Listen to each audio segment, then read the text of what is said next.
Police reopened the Brooklyn Bridge Saturday evening after more than 700 anti-Wall Street protesters were arrested for blocking traffic lanes and attempting an unauthorized march across the span. Police have arrested 24 protesters for trespassing during a demonstration against Bank of America's foreclosure practices at the banking giant's offices in downtown Boston.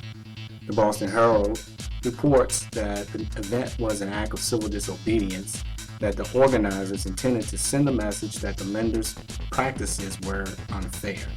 They wanted to be arrested, and we obliged, Boston Police Commissioner Edward F. Davis told the newspaper. The protest was organized by a group called Occupy LA.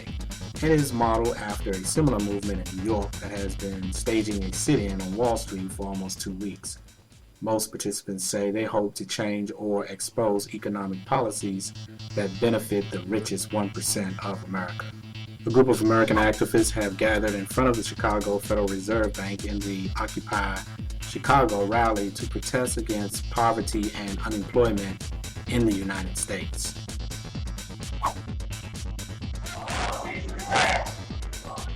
The protest is called Occupy Wall Street. Protesters here are calling it Occupy Denver since they're in town. They say they are a leaderless resistance movement, and the one thing they have in common is they will no longer tolerate the greed and corruption of Wall Street. A few weeks ago, the Occupy Wall Street protesters carrying anti-capitalism and pro-socialism signs marched up Fifth Avenue in Lower Manhattan in New York. Dozens of people were arrested, and now the movement has gone national. We have not heard of any arrests in Denver's capital today.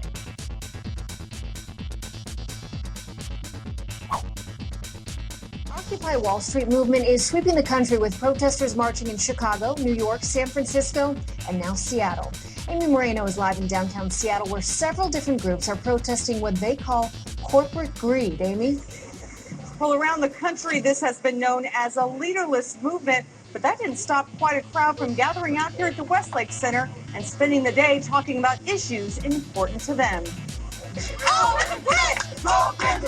It's a rally cry that is spreading across the country, from Wall Street to Seattle streets. United, we'll never be divided. Hundreds gathered to protest what they call corporate greed.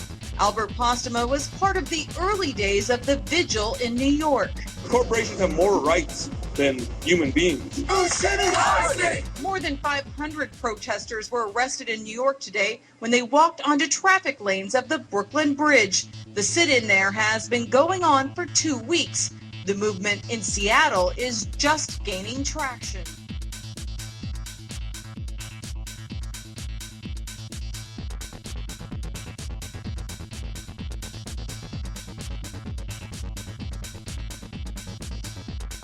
Please click to subscribe and receive an email notice when we upload new videos.